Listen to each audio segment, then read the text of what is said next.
Hey there, DWD crew. Welcome back to Disney World Declassified. DWD, the undercover pass for unlocking all of the classified magic at the House of Mouse and Orlando's Universal Studios. Today, we're looking at Hollywood Studios. The park's changed its tactics significantly over the last few years. It used to be a somewhat of a half-day operation. Now it's a full-scale mission. It's busier.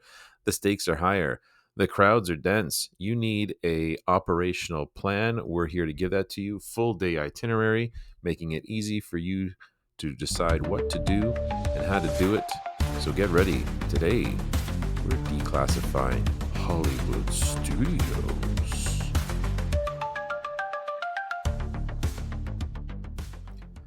All right, hit that like and subscribe button. And so we're here to talk Hollywood Studios. Now, remember, our videos are designed to give you a whole full itinerary that you can just copy and paste and make it easy. We'll give you some options based on your crew, but really we want this to be a easy thing for you and not overwhelm you with options. But first we should talk about fuel for your day.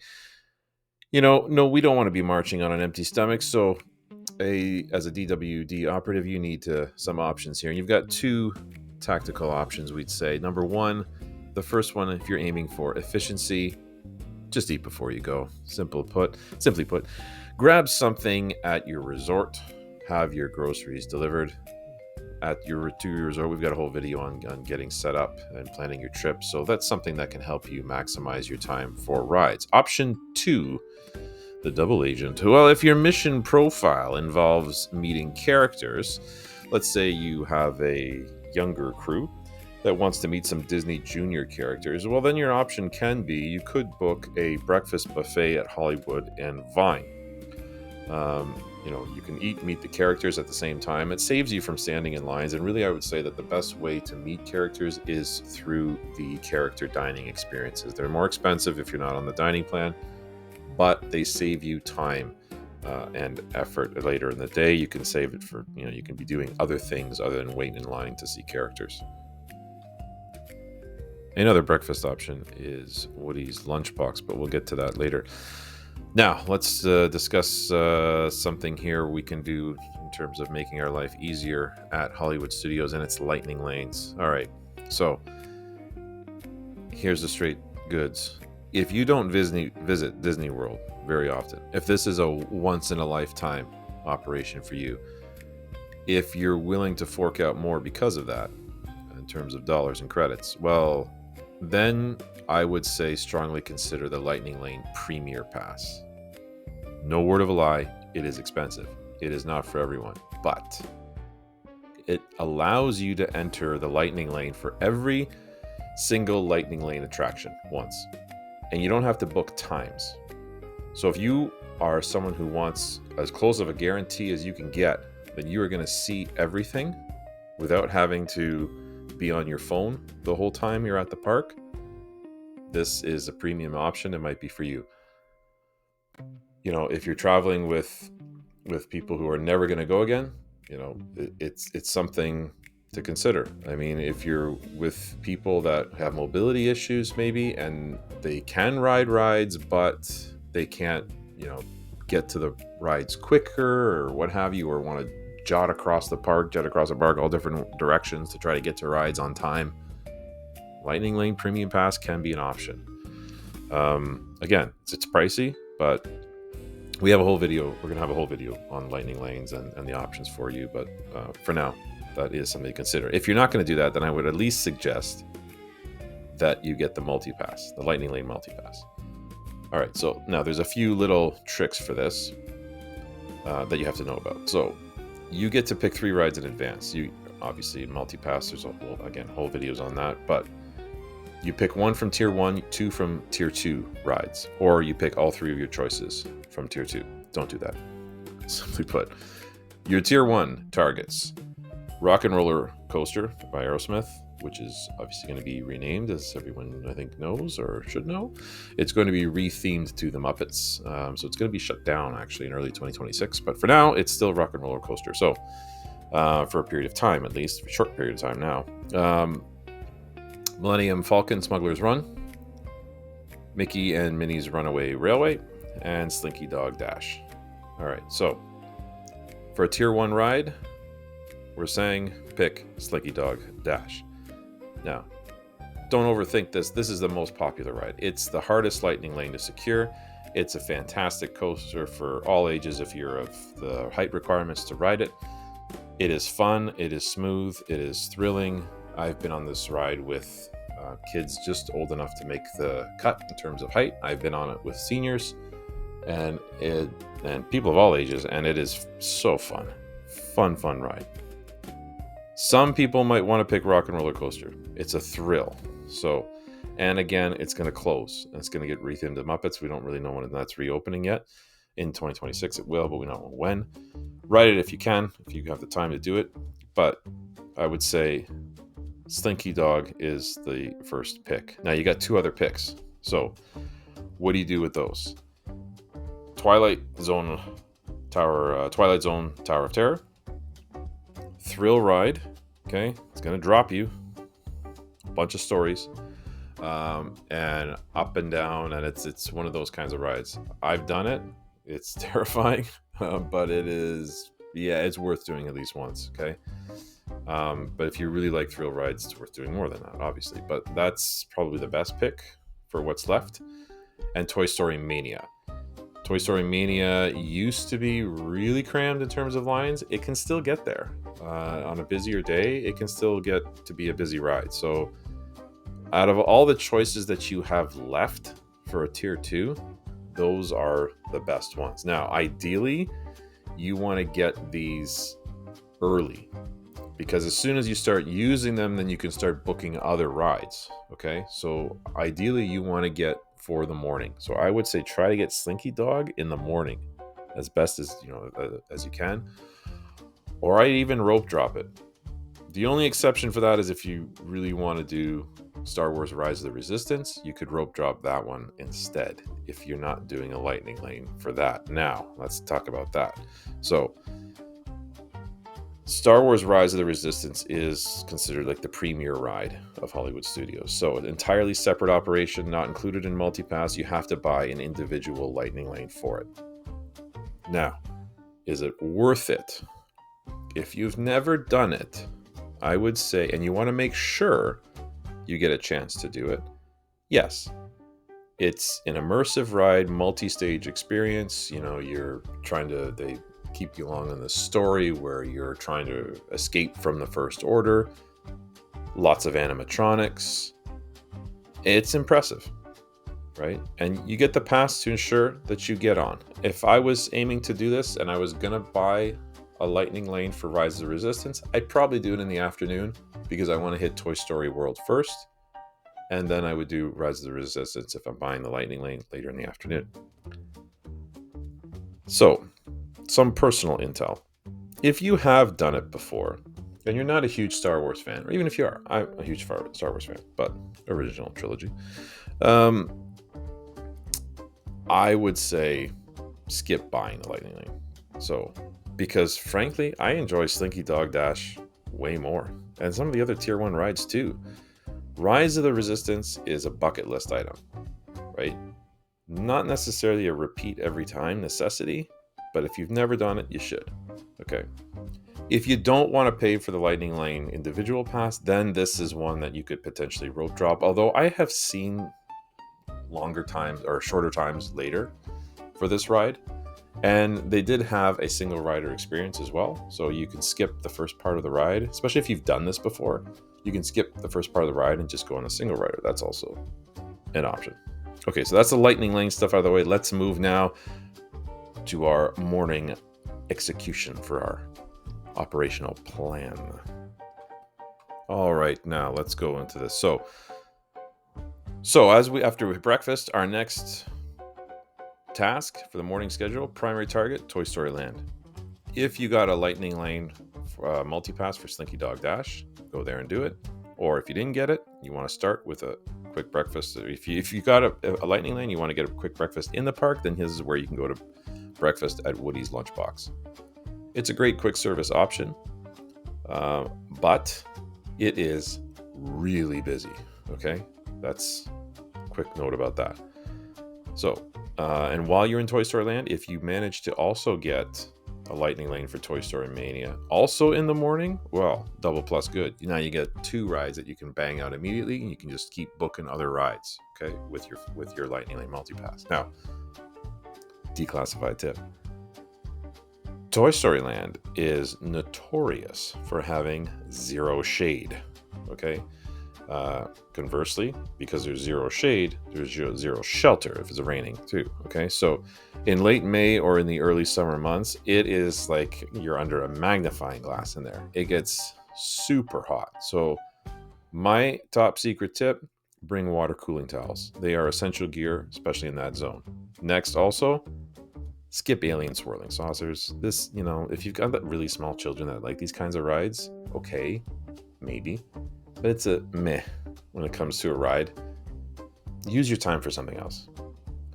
So this is a nice way to get through the park too. So after you go to Toy Story Land, then you could feeds right into Galaxy's Edge. So by now, if you've cleared the main Toy Story objectives, you can move on to Batuu Galaxy's Edge, the Star Wars land. So if we're in at about lunchtime, head to Docking Bay 7.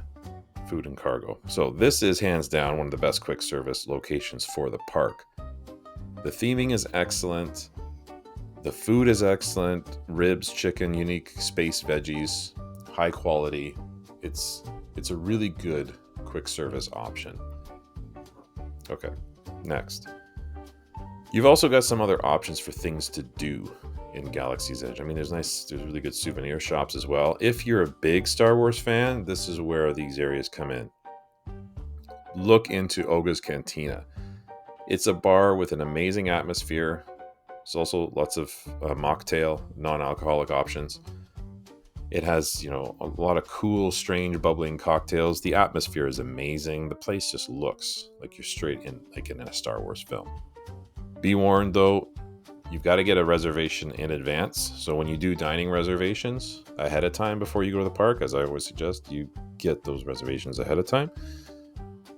Do Oga's Cantina at the same time when you're booking them. You can book it maybe in the afternoon, like I said, after lunch or something. But you will likely get standing room only when you get in there.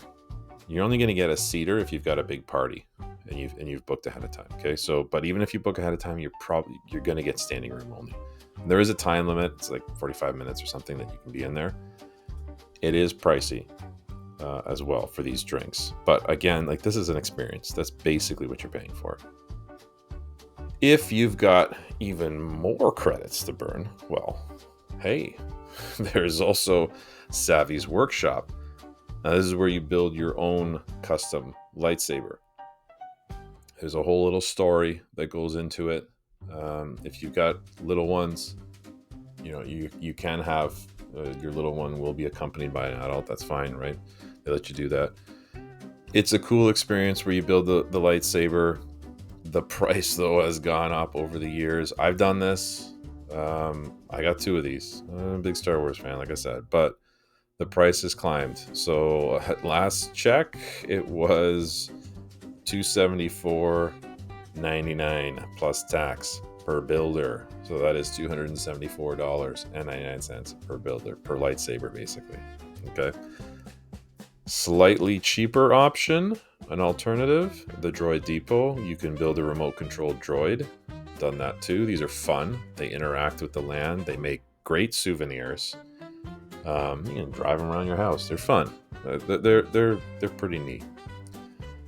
If you bought the individual lightning lane for Rise of the Resistance, try to schedule, like I said, in the afternoon when you're already in the area, because it feeds nicely.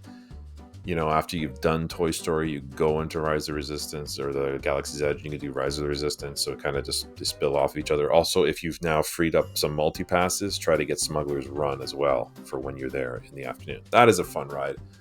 In terms of the Star Wars ride, I actually really like that one, probably the best. Now, if you get in the Millennium Falcon, if you've got a party of 6, perfect, because you occupy all the slots in the Falcon cockpit, you and your party. So that's good. But even if you don't, if you've got a decent sized party, you'll still occupy most of the seats, and there's something for everybody to do. And it's really fun. It can be really jarring if you're flying around in there, but I mean, if you like Star Wars and such, I mean, there's nothing cooler than riding the Millennium Falcon, if you ask me. All right, so now the afternoon also is a good time for shows. I mean, also another good time for shows is if it's raining. Especially Indiana Jones Epic Stunt Spectacular, it gets you out of the rain. It's got a nice overhang. So the afternoon you can do. It's also if it's really hot, right? You take a load off on your feet.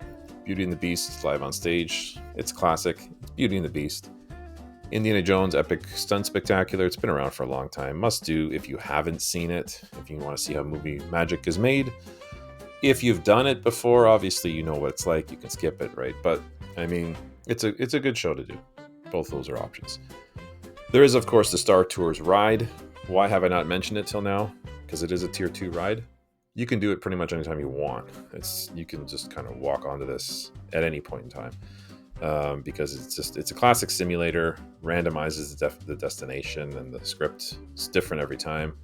But there's like no lines for it these days. You can pretty much get it all the time. Mickey and Minnie's Railroad as well.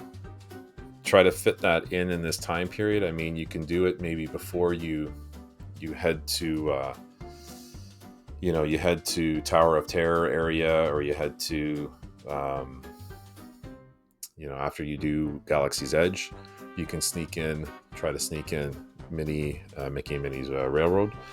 It's a very fun ride. It's actually funner than you might think. I wasn't sure how I was going to do with this ride, like how it was going to be like, but it's really entertaining for all ages. I mean, it's really entertaining. It's a fun ride, but there's a big wait for this one. So if you can start using that multi-pass effectively by clearing out a first one off in the morning, a first ride in the morning, and then start rebooking so you can get this one later, that's a high priority because it's also a really, really good ride. So, and then after the Star Wars area, if you get to the shows, that show area also is where Tower of Terror is, and it's also where the Aerosmith / Muppet coaster is, and so you can try to bang those out there while you're there.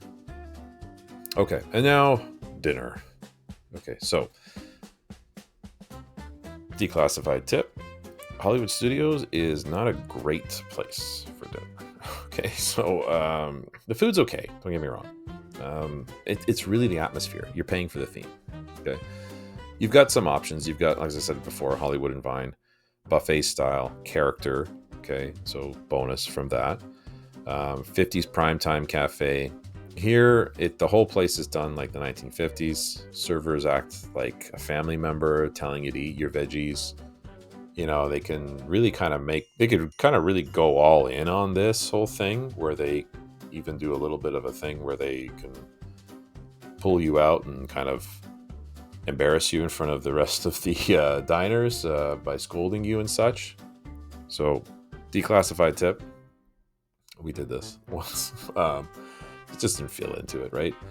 Not that we didn't feel into it, but I mean, we didn't care for much at all, like going overboard with the whole thing. So you can just tell your server, like, we're good with the theming and stuff, but we don't kind of want to, go further than that. And they get it. Wink, wink, nod, nod. Okay. And they're not going to call you out and drag you and embarrass you in front of everybody. If you don't want to do the show, it's fun to do it, but if you don't really feel like it, they won't do it. So it's fine. So you can just let them know that. Sci-fi dine-in theater, like you're dining, watching old alien movies, and you're in a car, kind of. But the food's so, right? Hollywood Brown Derby, a little bit more upscale. Theming is good, as I said, but the main benefit really for booking any of these, including Hollywood and Vine, the characters, right? But the main booking is the positive thing I would say about booking one of these meals is you can get a Phantasmic dining package. Now, what's that? It allows you, when you're eating at one of these restaurants, they get you a voucher for VIP seating for the nighttime fireworks show Phantasmic at Hollywood Studios. So that's a bonus. You can book a VIP seating package when you go to book your dining. You can just call them too. If the option doesn't appear when you're booking online, you can call them. Call them and say, look, I want the Phantasmic dining package.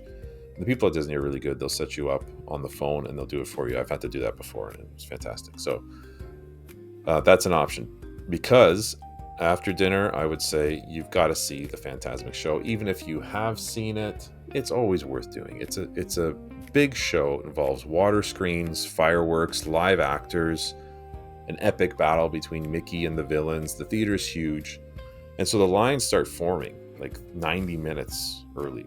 And so with the dining package, with the tickets, you get guaranteed seating in a reserved section without waiting in line for hours. So this is something that I definitely would suggest that you do. And so if you do decide to eat at Hollywood Studios because you know you're doing Phantasmic and you're going to eat dinner, this is a, kill two birds with one stone kind of thing. It's worth doing. In terms of snacks too, I should mention, the Mickey pretzel, decent snack. If you're on the dining plan, one of the best places to get a snack here at Hollywood Studios is a funnel cake. And that funnel cake stand is actually right next to the Indiana Jones Stunt Spectacular. And the funnel cakes are around like $8. So, I mean, if you're on the dining plan, this is an effective use of a snack credit. And again, I'm going to have a whole video for dining plan people who are into it. I mean, I've done it like every time I've gone. So I'm one of those people.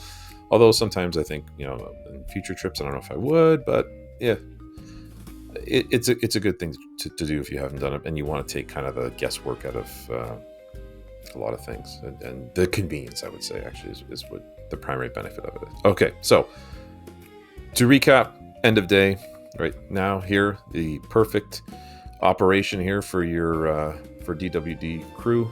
Number 1, Slinky Dog Dash, Lightning Lane, or rope drop. Eat before you come to the park. If you want to eat with characters, Hollywood and Vine, that's an option for you for breakfast buffet. Woody's Lunchbox, also an option within the park. Bring cooling towels for that Toy Story Land. Use the Multipass, Lightning Lane Multipass for Toy Story Mania, Tower of Terror, and Slinky Dog Dash. Get a morning one as soon as you can. Start booking those. If you've never done Rise of the Resistance, get the Lightning Lane for that in the afternoon. Eat at Docking Bay 7 for lunch. Great spot. Secure the Phantasmic dining package. If you know you're going to be eating dinner in the park, then get the dining package at one of those restaurants. Stress-free finale. Follow that protocol. Stay flexible, because that's the case always at Disney. Things are going to change. You might not get exactly the times you want when you're booking things, but this is still essential to have a good operational plan to follow. All right. So if this briefing helped you plan your mission, hit that like button, subscribe button. DWD for more classified intel. Until next time, DWD crew, over and out.